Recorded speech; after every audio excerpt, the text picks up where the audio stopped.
Welcome to Betrayal Recovery Radio, the official podcast of APSATS, the Association of Partners of Sex Addict Trauma Specialists, hosted by Dr. Jake Porter. APSATS is a nonprofit organization providing professional training and compassionate support to partners affected by problematic sexual behavior and betrayal trauma. In each episode, Dr. Jake guides a conversation of enlightening insights and practical tools to empower those affected by sex addiction and betrayal trauma to use their voices and live their values. The mission of Betrayal Recovery Radio is to offer hope to those in need of healing and growth to those moving through grief. And now, here's your host, Dr. Jake Porter. Welcome to another episode of Betrayal Recovery Radio. I am so glad you are joining us today. I'm Dr. Jake, your host, and today we're going to talk about a really incredible, exciting, important issue, one that in the world of betrayal recovery and sex addiction recovery is really a hot topic, and that is the issue of polygraphs. There are lots of ideas, lots of opinions about whether or not we should be incorporating the use of polygraph technology into the disclosure process. So let's talk for just a second about what I mean here in case you're new to the show, new to this area, new to these ideas. After the discovery of secret betrayal, one of the things that we who are professionals in this field have found is that in order to reestablish safety and security for the betrayed partner and really for the relationship itself, it's essential that the one who did the betraying, the one who had the secrets, go through a process of formal therapeutic disclosure to his partner or her partner that has been betrayed. Okay? And so we call this formal therapeutic disclosure. We don't recommend you do this on your own at home. Don't jot some notes down and sit on the bed and just hack it out, because this is a critical part of healing. And so it takes a lot of preparation. It takes a lot of counsel for both the disclosing party and the one who's receiving the disclosure, both the betrayer and the one who's been betrayed, to prepare to make that experience healing.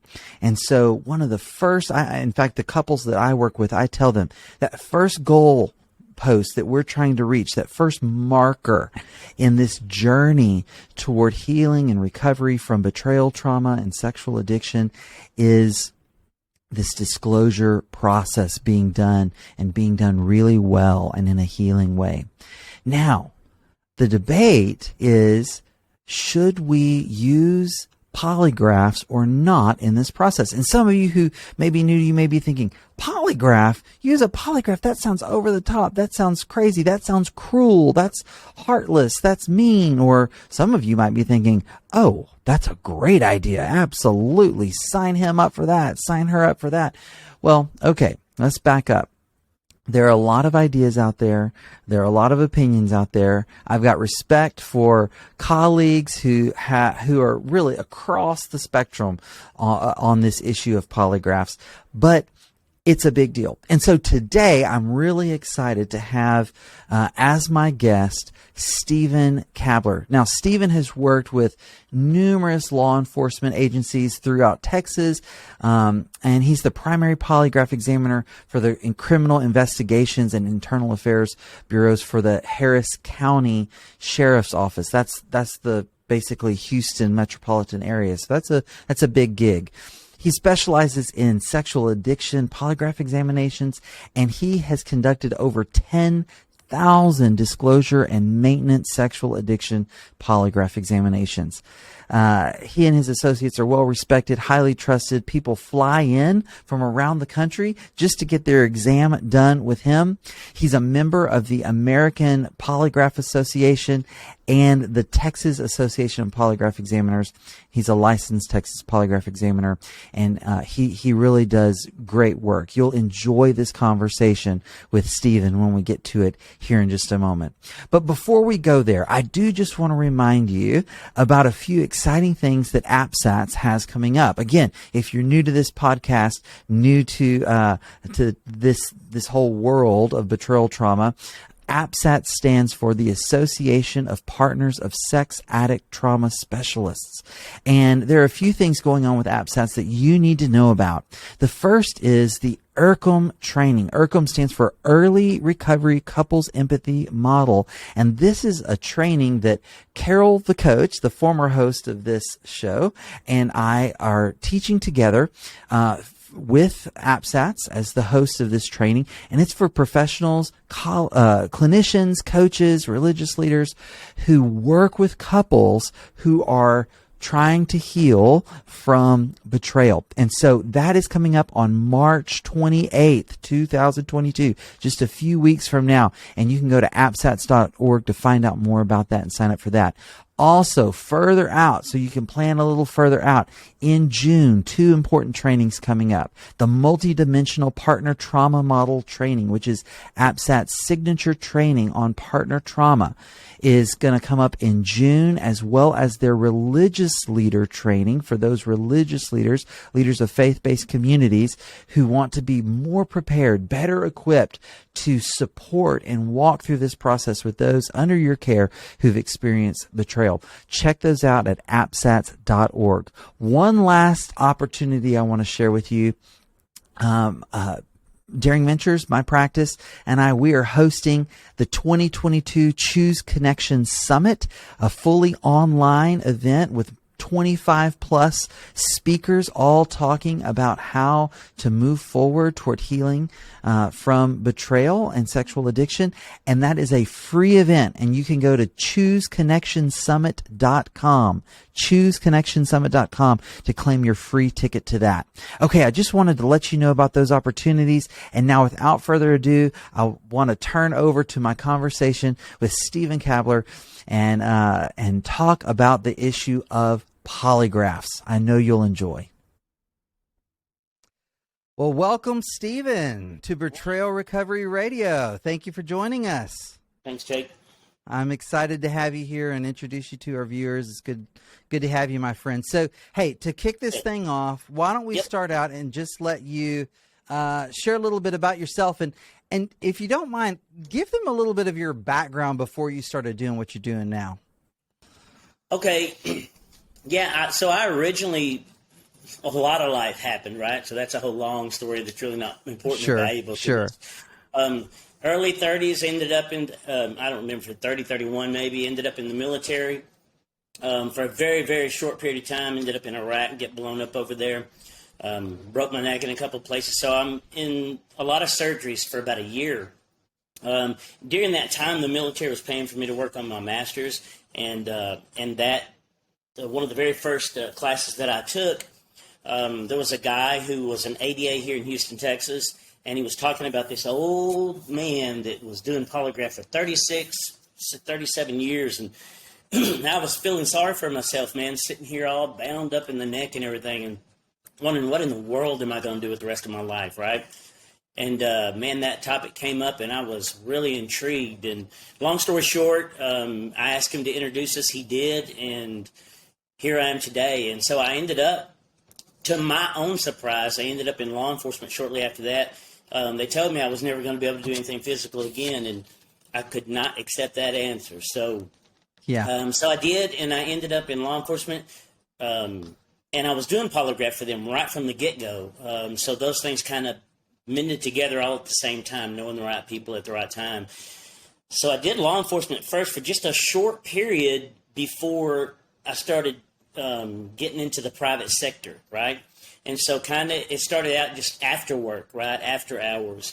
Anyway, and so then I quit officially doing law enforcement to do reserve law enforcement so I could spend more real time doing private polygraph. And really early on, we're talking like the first two and a half years, I did my first polygraph with Milton Magnus, and I'm going to be real honest about it. Yeah, I've shared this story with you before.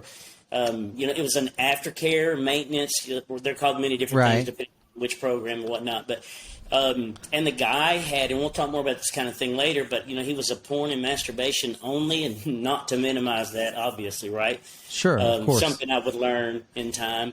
But I just remember thinking, this might be the dumbest thing I had ever heard of, right? Because, I mean, my history, my family history, no one cared about it, right? And, I'd never been in church until this period in my life, really. I mean, as kids, we'd have friends that would take us and stuff like that, but my family just had, never had been. And so Milton had called me. I had sworn I would never do another one after that. I just thought it was so ridiculous. And he had called me several weeks later and said his examiner couldn't come. And the truth is, he offered to pay me double, and that's the only reason that I took that job that day. And so I got over there, and he sat me down, and he said, hey, man, this is going to be a little bit different. And I'm paraphrasing. I'm trying to remember this as best I can. Sure. He probably remembers it too, but anyway, he said, this is a little different. So he starts telling me about a disclosure and how it works. And, man, I hadn't, Milton kind of started that questionnaire that I have. I don't remember how many, I think it's about half the size it is now, but he would use it, and he'd send me this outline. And I'd take that, man, and I'd just start going, doing what my experience would tell me to do. And I don't know how many pages of new stuff that came out of that interview, but it was... I couldn't even believe that there was that much stuff people could really get involved in, And every time I'd ask a question, he'd make me think of another one to ask. And so when we were done and he passed that polygraph, that was the moment. Not all the information. I mean, I'd worked murders, and that was nothing crazy to me, right? But it was him after the test. I mean, he nearly passed out. I mean, he was just, I can't describe it. I mean, he just was so a shell of a person, but he felt light as a feather. He literally was lightheaded. I mean, I don't know. The way he acted was what really shocked me. In a good way, you're saying. Absolutely. Yeah. Like he felt like the world's burdens had just lifted off of him. And I don't know. I was taken aback by it. I just thought, oh my gosh, this monkey is really real. Right. And so, to be honest, I've said this a lot of times, and I'll say it again. I've been forever changed since that single polygraph, and that's the truth. Wow. That's amazing. And I've shared a whole lot of change. Yeah, we have absolutely been working together for, I don't know, 6 or 7 years now, done a few hundred polygraphs together. And so that was the moment though for you, and Milton Magnus, longtime CSAT here in the Houston area, very instrumental in promoting Polygraph as a part of the disclosure process. Yeah, no, absolutely. And you teaming up with him on that. Yeah, he was the reason for the start for me. Yeah, so from that point, you started working more and more with him, correct? And kind of became known through him. I know you had people flying in from Boston to test with you for the day and that sort of thing from all over the country, all over the world is what it's turned into. But yeah, he would have me meet new therapists constantly. And I mean, today I'm somewhere close to, I don't know, between 375 and 400 probably. I haven't counted in a while, but therapists that you work with. A lot. Yeah. Therapists. Yeah. So this is really important because what I make up, and I've talked with Milton about this as well, like he saw a good thing, right? This is working. This is effective. This is really effective, right? Because it's different. What you do with a sex addict who's coming for an exam is very different than just standard polygraph work, right? And yeah. And one of the things that, because I get emails from folks from all across the country asking me advice, this and that, and they ask me about polygraph. And one of the things that I always say is, I support it if you have an examiner who gets it, who understands the therapeutic use of polygraph and understands sex addiction. Can you speak to that a little bit? Yeah. So listen. So to all the polygraph examiners out there who are gonna hear this and get all offended, right? And I hate that. So, let me just start by saying this. First of all, I'm one polygraph examiner, and I have strong opinions about what I do. And they may feel differently about it. And so this is not a competition for me. I'm not trying to compete with anybody. I don't got a name one to give to say, oh, don't go to that person, right? Most polygraph examiners most, not all, they're like everybody else, right? There's some charlatans out there. There's some people, horrible people, right? But most are professional, good people trying to do their job right. But yeah, there are some significant differences. Polygraph examiners who do sex offender polygraphs, those are part of a therapeutic situation. But I'm telling you, until you've done both, you don't know how different they really are. But here's the scariest part of it, right? Because everybody can't afford to come to Houston, Texas to do a polygraph, and I hate that because I'm real possessive about what I do. I got more work. Trust me, there's no concern about me not having enough business. I don't mind sharing. That's definitely not it. But most polygraph examiners, you said it perfectly, don't get it, right? So there are some key components to that, and man, this is where people get all up in arms, right? I probably would have been one of those people many years ago. I didn't start out a Christian. I might have called myself that in my younger days because other people thought I was supposed to. But I tell, man, almost every guy that comes in here, my first thing I tell him is, hey, man, I'm a Christian, but I really suck at it. But I do this through that. I don't know what the right word even is for it, but that's what I feel like I'm doing when I'm in here, right? I'm doing God's work. Like I've done enough in my own life, right, to feel like I need to get some work put in, right, if I'm going to make my place in heaven. And so I'm sure we all feel that way at some point in our life. But anyway, well, for me, this is it. I mean, this is it's God a calling saying, for you. Hey, dude, you've screwed up plenty in your life, but this is what I got for you. This is what I want, and this is what I'm going to get. And so I work that angle when I'm in here. I mean, I can't explain how giving a crap, excuse my language, makes the difference, right? Like most examiners, they don't care if you pass or fail. That doesn't mean they'll be unprofessional, but most of the guys I get to passing, man, I've dragged them through it, like kicking and screaming sometimes, right? Yeah.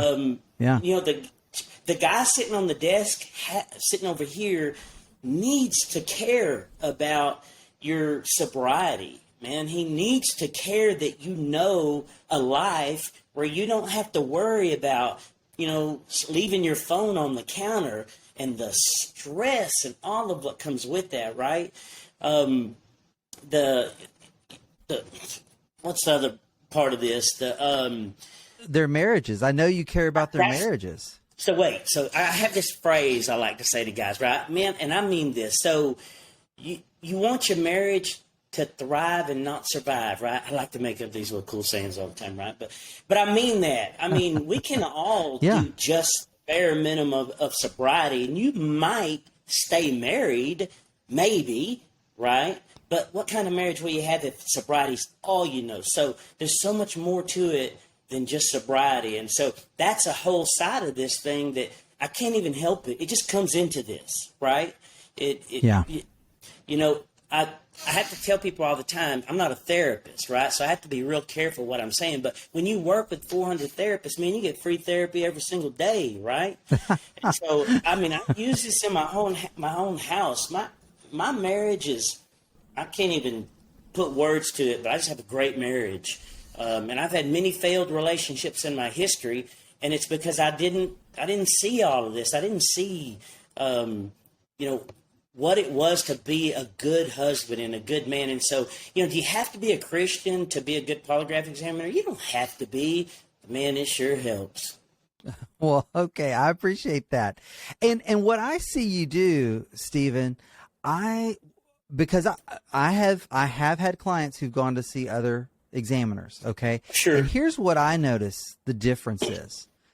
I send a guy to you, and depending on your schedule, you may be with him 2, 3, 4 hours, right? Like I've been witness to that. I've had my day end a lot later than I planned because you're doing your job. I'm not complaining. Versus someone who it's a 45-minute process, right? Yeah. It's a 45-minute process, and it's hey, here's these 4 questions. Let's get clear on the definition of what we mean by these words, and that's it. And that is not what you're doing. So, okay. So close. Let me make an adjustment to a couple of things you just said. So we got to get this 4-question thing out of our head. Thank you. It's a lot more to a polygraph than that, right? Right. And that is a big part of what causes people to bomb when they come in here, because they have that perception, right? Oh, there are only these 4 questions, right, that are going to matter. And so that's their focus. And so you're not going to have that when you come into my office. I can assure you that's not what's going to happen. It's 100+ questions. Oh, for sure. And we're going to cover all of it, right? And so polygraph examiners will hear me say that. And if they're using their brains, they'll know what I'm really saying, right? And so, there's a lot more questions even in the test itself, right? We're covering all this stuff in a very long interview, and then we're testing overall that material. But I promise you, we're going to have a lot more than 4 questions in a polygraph that are going to matter to your wife, and you can take that to the bank. That's for sure. And so, man, every once in a while, Jake, I'm going to lose my train of thought, so you guide me back in. You're good. What were you just saying? Well, we were talking about the difference between what you do as someone who understands sex addiction and this therapeutic use of polygraph versus just kind of pick someone out of the phone book, essentially. Yeah, I've had a lot of people come to me, man, after what they will call a botched polygraph, right?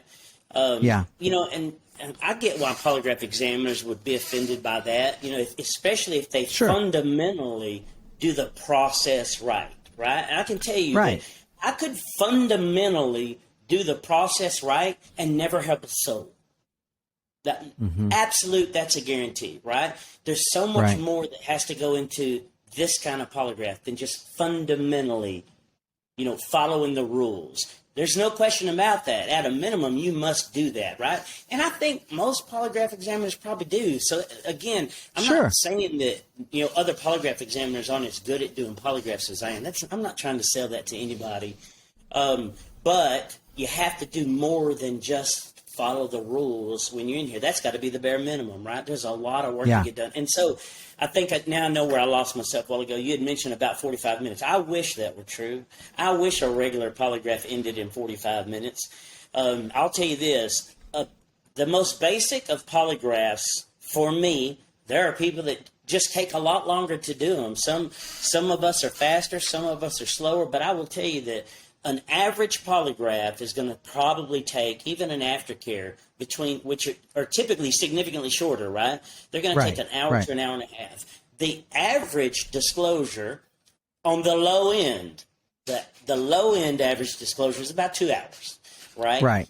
I try to give myself an extra 30-minute window just because I can never know.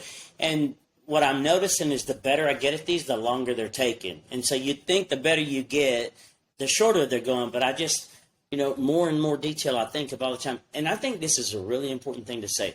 Jump in, man, if you disagree. Again, these are my opinions. Right? Sure. A full disclosure is just that. It is a full disclosure. If you want to pass a polygraph, don't come in here and say to me, oh, she doesn't want to know about that. Because, no offense, but you're not the word that I'm probably going to take on that, right? I'm going to do my job complete and full, and I will allow the therapist to make those decisions, to work that through with the spouse. I want to back you up on that, and here's why. This is something I learned from you. I learned from you that getting it all out, not putting those sort of arbitrary borders or boundaries or limits out there, helps the subject, helps the client pass. It gives confidence that there's nothing being held back. And so that's part of you helping them. I tell guys all the time, look, you're going to go and Stephen is going to want you to pass. He's not going to say you pass if you don't. For sure. Okay. But he's going to help you pass by getting it all out there. Now, whether or not we get into the level, and we rarely do, actually, the level of detail that you get into with these guys, often the partners, they don't want that level of detail. I don't want to know every single thing he's looked at. I do too. Sure. But him going there with you ups his chances of passing. Yeah, I'll tell you, Jake, if I had a nickel for every time somebody come in here and said, my therapist says we don't give that level, of information, and then they're twisted in their mind because they're like, I know my wife would want to know, right? And so they're conflicted about that, right? That's right. And so they're sitting in that polygraph chair, and I can see it as it's happening. It's killing them, right? Mm-hmm. And so, and even if they're right, my therapist said it, that's fine. Or her therapist said she doesn't want to know. That's got nothing to do with you getting through a polygraph, right? You got to come in here. You better believe it. If you're going to do a full disclosure, then that's exactly what you have to do. And so when they come in here, listen, there ain't but one boss in the polygraph suite, and that's me, period. End of story. I don't care how many hundreds of people you run or how important you feel in your job, but when you come in here, I'm the boss, period. And so we're going to ask all those questions. And so if you want a really, really thorough polygraph, come here. If you don't, I don't know, go somewhere else. There you go. But I care about this. I know this. I know what that guy's going to go home to when he doesn't pass that polygraph. I know what his kids are going to go through. I know what his wife's going to go through. Well, that just matters to me. Whether it's supposed to or not, I don't even care. It matters to me. And so we have to get everything out, plain and simple. You got to feel empty by the time you sit in that chair. And that's what we do. And I don't make the rules about who gets told what. That's why something that we didn't have on here to talk about, but it's important. Man, it really is important for all the results to go through the therapist. I'll do whatever. Here's what we know. If mama says do it, at the end of the day, I don't care if you're the therapist, the husband, or the polygraph examiner. Guess what's going to happen? That's what's going to happen. We're going to do it, plain and simple. Mm-hmm. But that doesn't mean we don't know that ain't what's best for her, right? Right.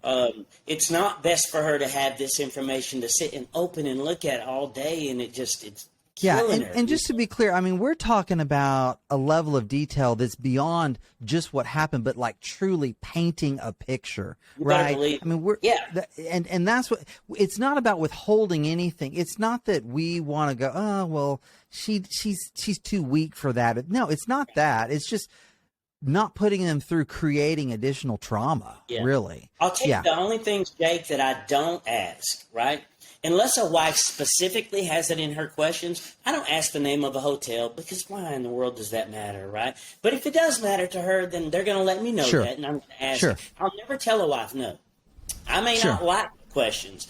We'll talk in a little bit about what can be asked on a polygraph and what can't, like what I can do and what I can't as far as getting results. But I don't ask for names, right? Unless the wife would know who that person is, and then it becomes relevant, right? It becomes relevant to her. That's for sure. Most of the time, I'll tell the guys, give me some descriptor, right? And they might say, I don't know, Houston bar person, whatever, right? Something like that. And I don't ask about things like positions, and even none of that color of underwear, right? I'm asking about. Well, the things. If that's something you want to discuss here, will you let me know? We will. But so hopefully I answered that question. And I want to say this too, just for our listening audience, in case you haven't gone through this process yet. What I would encourage you to do is have a conversation with your therapist about what's the level of information that's right for you. Because I've worked with women who are like, I don't want to know that. And then I've had other partners who say, well, I need to know this and this, but that doesn't matter. Yeah, people are different. It's not a one size fits all. So just have the conversation. No, I've had every level you can think of, from everything to very little. And so. Right. Yeah. Yep. So, all right, let's move forward here. Sure. Let's say that there's somebody listening, and they're the one that's going to be examined. All right, they're going to be the one sitting in your chair, the chair of a colleague of yours. What are some of the marks of a well-prepared sex addict who's coming in for a disclosure exam?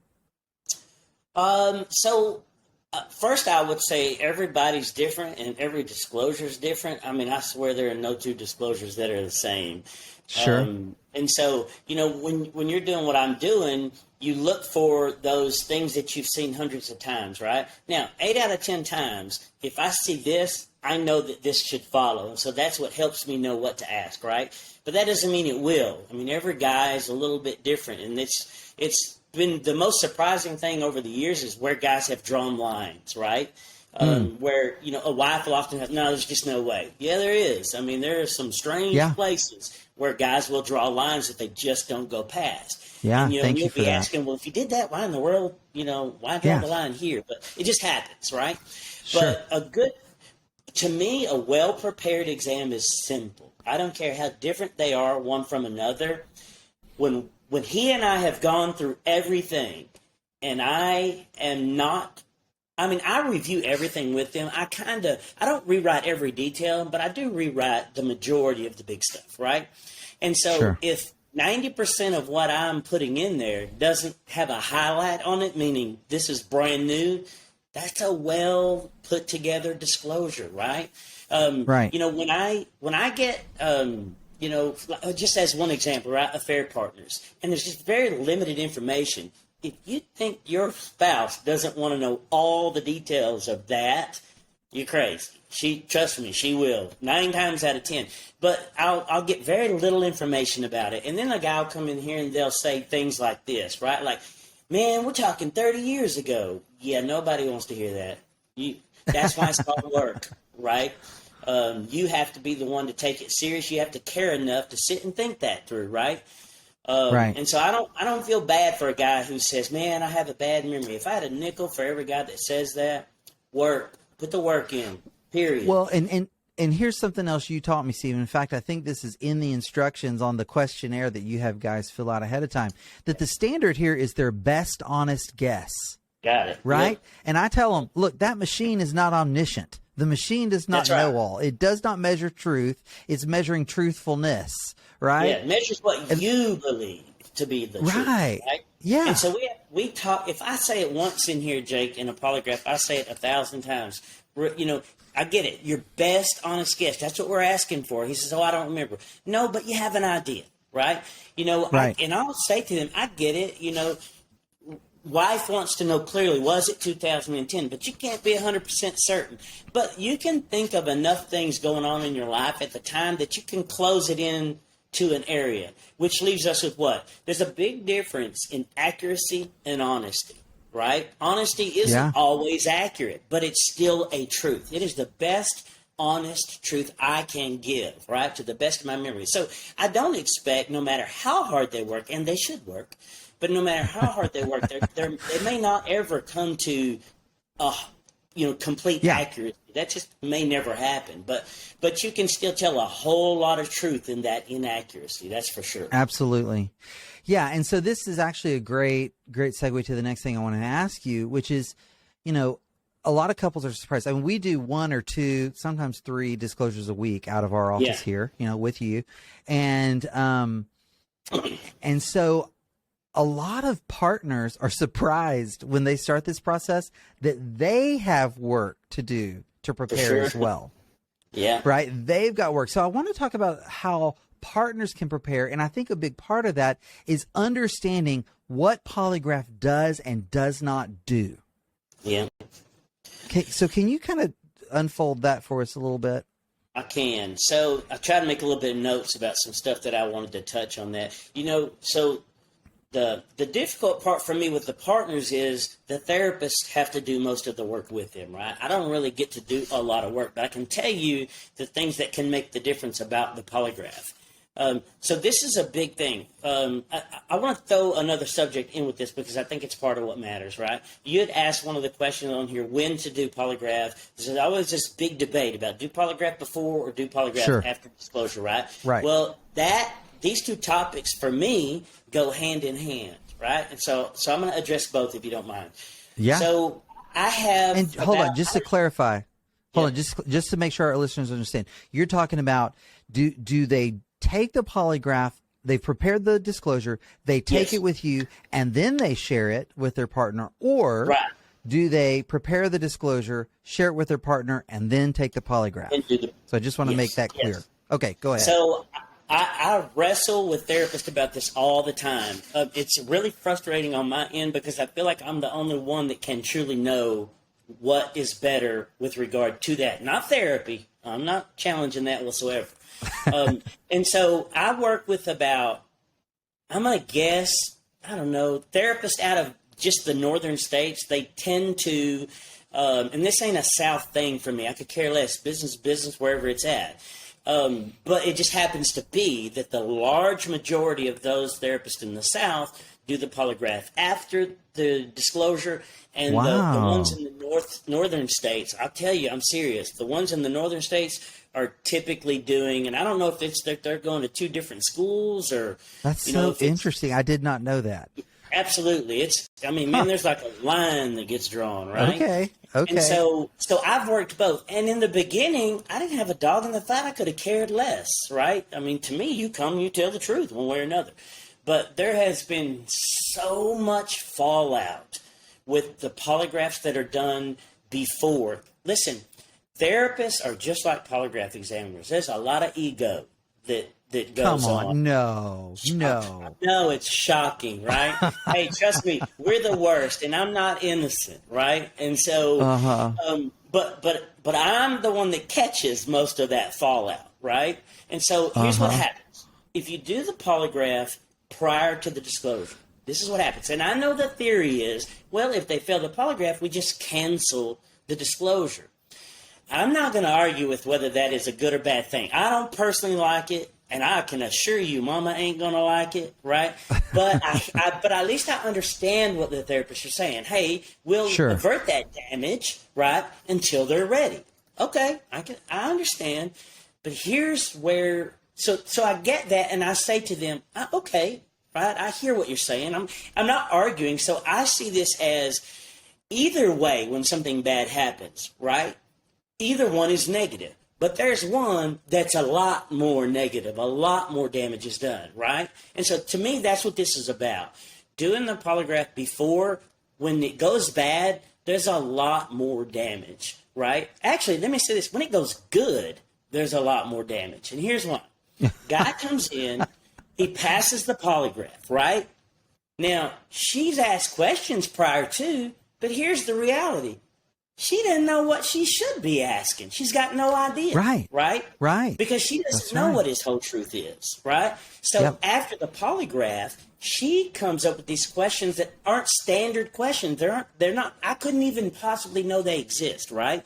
Exactly. And he may have disclosed the information very generically. Right. Because I didn't know to attach this to a specific detail about their life. Exactly. Right. But you told me this on that date. Yeah. So she comes after the polygraph, and she sees now, she gets to the disclosure, and she sees all this, and man, she spends the next 24, 48 hours going insane. She needs to know this, and she needs to know that, and she needs to know that. And how in the world did he pass his polygraph, right? He got over in the polygraph, and that happens more time than you can imagine. So here's how you stop that from happening, right? Guys, again, this is just my opinion, okay? So that's what we brought you here for. That's all I can give, right? So with the other 350 therapists, I'm doing it after. And I love it. It's so much less stress on everybody. And here's why. So I tell everybody, and listen, we've adapted this as time's gone on. It's not like we've said, this is set in stone. This is forever. Well, we're learning too. I'm learning all the time. And so here's what we've learned. So we used to do polygraph. We try to, if we're going to do it at 9 in the morning, we're doing polygraph at 1 in the afternoon. That's fresh, right? But here's the reality. I mean, it's 30 years worth of stuff. What's another day or two, right? And so, fresh is a relative term, right? And so, anyway, so he comes in. He doesn't come in. He does with you guys the disclosure. She gets that disclosure, and then we wait a day, a minimum. I'm happy if they waited more than a day, but at least one day, right? And I know that's hard for the wife, so one day we can work with that, right? She needs it, and she needs it soon, okay? And I get that. But at least one day for her to process all this new information so she can say, wait a minute, on this day you told me right? What about when you left at Christmas for 2 hours, and we find out here, oh, well, that was one of those 300 prostitutes that he told you about happened to be on that day. But I didn't know he left that day for 2 hours. And why would I? There were 300, right?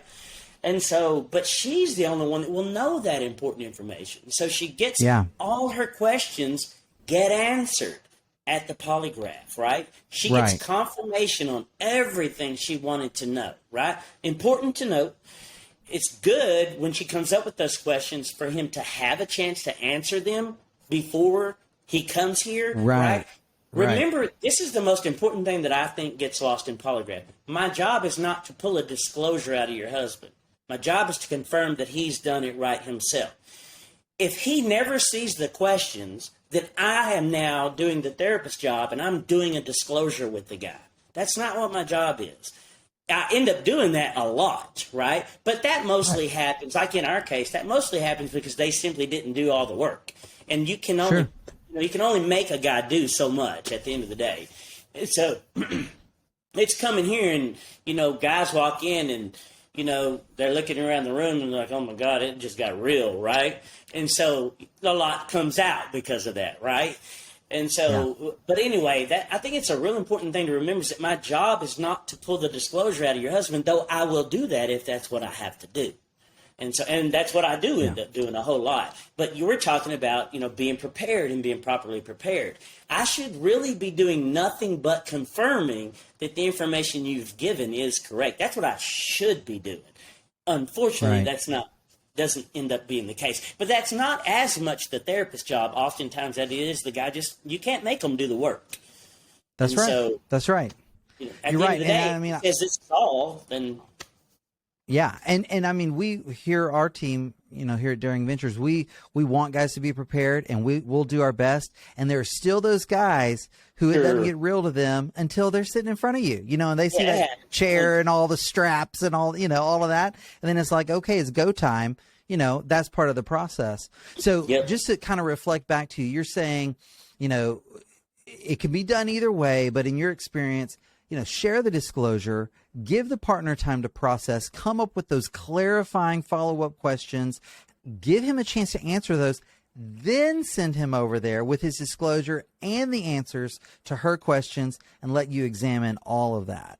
That's the only way that she's not going to have a million questions after. It's the only way she's going to really feel like she can move forward.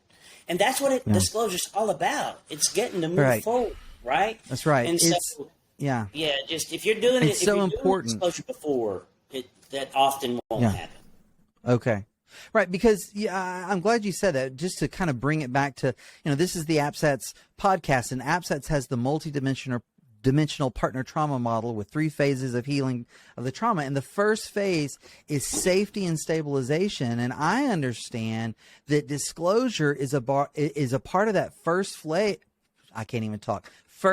phase that allows people to move into a place where they can begin to grieve, which is phase 2. How can I grieve if I don't know my truth? How can I grieve if my mind's still spinning going, am I safe? Do I know it all? Was it this? Was it that? Who knows? Who doesn't? Right? So thank you. I will say this, Jake. I'll add this just real quick. I'm here to support the therapist, and I will do whichever way they want. But we're talking about what's the better way. And it is my strong opinion that the only right way, well, I can't say it's not right. In my opinion, the best way is to do the disclosure after. I feel strongly about that. I'll do it. So here, I will. Here's my opportunity. I'm going to put out there an open invitation. If you disagree with Stephen on this, shoot me an email, jake@apsats.org, and I'll give you equal airtime to make your case. In fact, maybe I'll bring Stephen back. We can do it like debate style or something like that. Okay. Well, okay. Hey, let me ask you this. A few common myths or fears about polygraph. I thought of 3. You may have some others that you know of that you hear. Here's one I thought of, though. Polygraph is so unreliable. Let's address that head on. Yeah, that's probably the biggest issue, right? Sure. And so is polygraph perfect? Well, the first thing I say to every guy that comes in here is, I'm not selling that. That is not what I sell. It is not perfect. And if you look up actual scientific data, right? It's going to tell you that it's not 100% perfect. Polygraph on an average, and a lot of things matter in that average, right? But on an average, about 85% accurate, right? Which means what? We're going to miss some.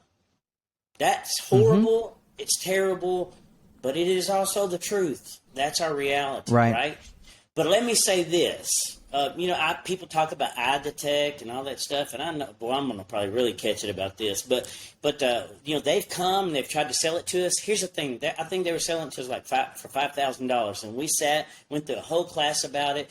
Here's the reality, folks. It was $5,000. If that's all it took to add that arsenal to what I can do for a living and make a lot more than that on it, I would have done it in a minute. It just doesn't work. I mean, that's my opinion. It certainly doesn't have the level of accuracy as Polygraph. That's for sure. That's my opinion, and I feel the need to debate that. That's my opinion. So there's a lot of things out there that people will sell you. None of them are perfect. Here's what I will tell you: without Polygraph, here's what you got: a hope and a prayer. That's about it. And here's what we've proven. A lot of times what guys are asking the wife to do without Polygraph is take the word that they've just destroyed, obliterated, right? And so I would tell you this: 85% is a heck of a lot more than zero. And I understand that 85% may be sort of what's published in the studies. I'll say anecdotally, though, I have done hundreds of polygraphs with you, over the years. Twice, I know of 2 times that it didn't work. Yeah. I'll tell you, that's it. Yeah. So with all the therapists, I bet you we're talking like somewhere in the realm of 11,000 sex addiction polygraphs, right? How many have failed? Hundreds I've missed, right? Out of 11,000. And I mean low end hundreds, but probably a couple of hundred, 250, something like that I've missed in 11,000. And I'm going to tell you, so those, most of the time, I'm trying to think of what are some of the main reasons that we miss. I mean, listen, I'm not a psychiatrist. So I don't know who is a sociopath and who is not, right? But, from time to time, we run across that, right? And so that's a big one that gets us. I mean, we're just defenseless against that. But I will say this: the reason our numbers are so low, right, is this. By the time they get to me, most of the guys, so 85%, that I would say that's criminal testing, right? Right. I would not say that it's 85% in sex addiction. I would say it's higher than that. And I couldn't tell you what percentage that might be, but I can tell you that it's higher, and here's why. Because by the time they get to me, most of these guys have given up. Most of them have given over, right, to it. Right. They want it They're gone. Trusting the process. Yeah. You better believe it. And so certainly there are those guys who save it to the last minute, and when they realize and listen, I'm not going to tell you how everything goes in here, but, there are those moments that we like to call it a come to Jesus moment sometimes, right? And we have those frequently in here, right? And when they know I've got their number, they're going to give in 90% of the time. And so those numbers are better for sex addiction. Yeah. And I attribute that to the guys taking the test. They get to this place where, man, so much is out there already. I've done so much damage. Now's my chance for freedom. I might as well throw it all in there to have a prayer at being free of this stuff, right? That's right. And I'll tell you, this is what they all learn to be true. It's not fun. Sex addiction's not fun. That's the biggest lesson I think all these guys learn at the end of the day, is that they have created this brutal lifestyle, right, that just nobody can last in. And so anyway, the numbers are far better because most of the guys want them to be. Yeah. Okay, here's another myth or concern or fear. I'm so nervous. I've got so much anxiety. I'll never be able to pass a polygraph. Well, I'll tell you what. I'm going to give $1 million to the first guy that comes in here who isn't nervous when he takes a polygraph. If I could trust him, to be honest. Nobody in the history of polygraph has probably ever not been nervous. I'll tell you this. If I say this quote all the time, if nervous is all it took to fail a polygraph, I'd be out of business. Because nobody. I've had to take 3 polygraphs to get a license and to get a couple of contracts. And it's terrible. I mean, you think that because you do it for a living that you're impervious to all the ways the body will react to it just because you know. You're not. Trust me. Yeah. I mean, yeah. Wow. Everyone's going to be nervous. 100% of the people are going to be nervous. Now, listen, are there some medical differences in anxiety, right? And, the different levels of anxiety and nervousness? Well, of course there are, right? And I'm not a doctor. So I'm not going to say that no one has ever had so much anxiety that it prevented them from passing a polygraph. I'm not going to say that because that wouldn't be true. But I promise you that's like the insignificant number. Right. And I'm thinking about right. And I'm thinking about, and I've got faces of specific clients coming to mind. Guys who I know, these are like on the curve of anxiety, way, way high. And they all passed. They all passed. Yeah, because they choose to pass. Yeah. Because were they anxious? Sure. But they also weren't trying to hold back. And that's right. And they did fine. Okay. Nervous how about this? If you come in and tell the truth, you're going to do good on a polygraph. Yeah. All right. One more myth or fear. Okay. And I hear this from partners a lot. My husband is so good at lying. I know he's going to beat the polygraph. That's one of my favorite ones.